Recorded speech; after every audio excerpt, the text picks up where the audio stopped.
Hello and welcome to this first video of a multi-part series based on just the bass line within this track. I'm going to go through how I have done each track. As you can see, we've got from Wub 1 there to the sub-bass. I'm going to show you from the very beginnings of the preset to the very endings of the actual processing, EQ, compression, distortion, whatever I'm going to be using to achieve the overall final sound. And then finally, I'll be looking at the bass channel in what I've done here to achieve the final sound. So what we're going to do is we're going to start with Wub 1 and we're going to go for that now.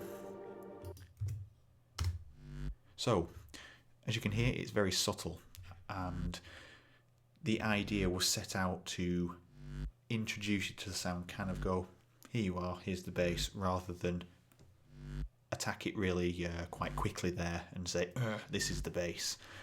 I want it a gentle approach, that's what I'm looking for. So let's look at what I've used. I've used the overload patch from the bass section of a new sample pack, preset pack that I purchased the other week.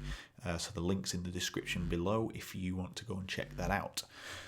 And all I've done is taken the initial preset. I have edited just a couple of things here just to kind of get the sound that I need, and I have increased the attack on envelope 4.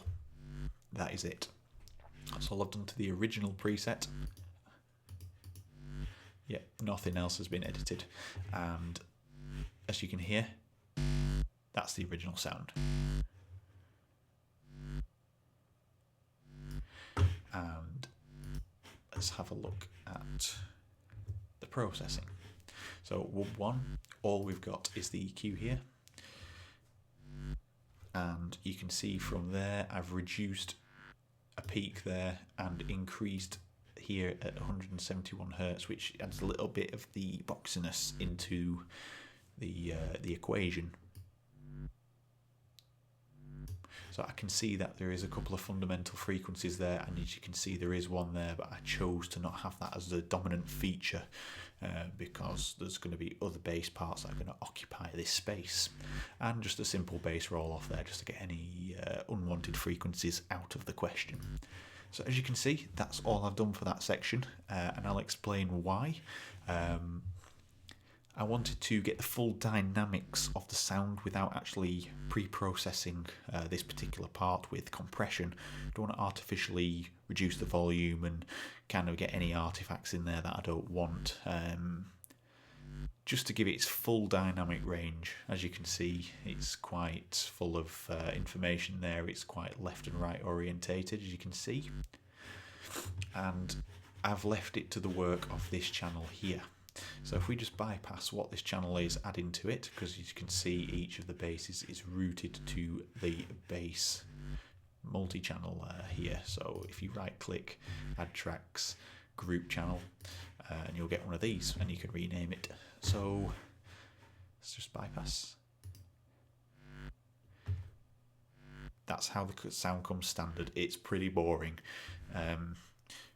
But you've got to have kind of an ambition driving forward. You can't just hear that sound and think, I've got to make it sound like such and such track, or I've got to make it sound like the bass out of another track, because these sounds are achieved in kind of the processing stage, and a lot of the time quite near the end, which as you can hear here, I've achieved the sound I want just from having an EQ there and then that there. There may be some final tweaks where I can hear or see some artifacts, like there's too much bass in it, or there's a frequency in there that I just want to reduce a little bit. Then I'll start putting a bit of EQ in there and a very, very, very subtle compression, probably just to bring it under control. But we'll cover that in a later video if I do go down that avenue. So that is the Wub in its entirety. What I'll do is I'll go through this channel here, the bass channel, as one of the last videos, once I've gone through all of the bass patches there. So just for a quick recap, it is overload out of the pack that's in the description below. I've increased the attack to give it a gentle approach for the start of the bass, for it to be taken over by the rest of the sounds, and I've just used some EQ just to bring in a bit of boxiness here, and just get rid of a frequency that doesn't need to be there because another bass part later on is occupying that space, which happens to be Wub 2, which is the next video. So if you like this video, thumbs up and hit subscribe if you're not already subscribed, and I will see you in the next video.